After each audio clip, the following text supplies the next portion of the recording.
Sual verilir ki Allahümme ente Rabbi la ilahe illa ente halaktani ve ana abduka ve ana ala ahdika duası tövbe duası sayılırsa o zaman kul hansı günahlarını itiraf edir? Bütün yahut küçük. Bütün. Yani küçük günahlar e, yani salih əməllərlə də bağışlanabilir, amma yaxşı olaraq da küçük günahlar üçün də insan tövbə etməz. Bütün günahlarını. Ona göre İbn-i Qayyim Rahimullah buyurur ki, yani bizim bilmediğimiz günahlar bildiklerimizden daha çoktur. Yani bazen öyle günahlar edirik, biz onun günah olduğunu bilmirik.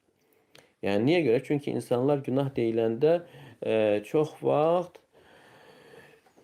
haramlar onlar düşünürlər. Mesela adam öldürmək, günah deyilən adam öldürmək, içki içmək, faiz. Amma vacibləri tərk etmək onlar günah kimi saymırlar. Mesela haqlar, haqlar vaciblər. Valideyn haqqı vacibdir.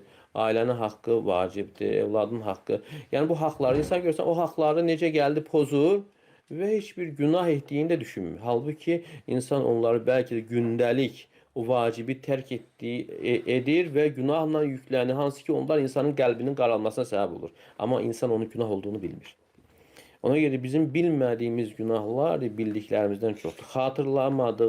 Hatırladığımızdan daha çoktur. Ona göre insan ümumi olarak yani tövbe etmelidir. Ve ona göre yeri gelmişken yani bu duaların, xüsusən istiğfarın en yaxşı edileceği yer sübh namazına az qalmış. Məsələn, gecə ibadətini etdikdən sonra, gecə namazını qıldıqdan sonra insanı istiğfar etməsi. Çünkü Allah Teala cennet əhlini vəsf edərək buyurur ki, "Kanu qalilan minel-leyli ma yehcaun." Yəni onlar gecənin az bir hissəsini yatarlar. Yəni gecəni ibadətlə keçirər.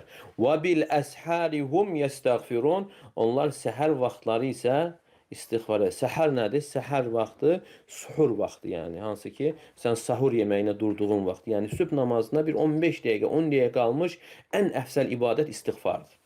En əfsəl ibadət o vaxtı Allah Teala'dan bağışlama diləməkdir. Və elə ən birinci bu sualda qeyd olunan Allahümme ente Rabbi la ilahe illa ente xalaqtani ve ana abduk ve ana ala ahdik. Yəni bu seyyidul istiğfar duası. Sonra Yunus peyğəmbərin etdiyi dua la ilahe illa ente subhaneke inni kuntu minez zalimin. Bu dua ve həmçinin Estağfirullahellezî la ilahe illa huvel hayyul kayyum ve etubu ileyh. Yani bunları insanın çoxaltması. Yani sübhə 10 dəqiqə, 15 dəqiqə qalmış gecə namazlarını qıldıqdan sonra, yəni ən əfsəl ibadət istiğfardır.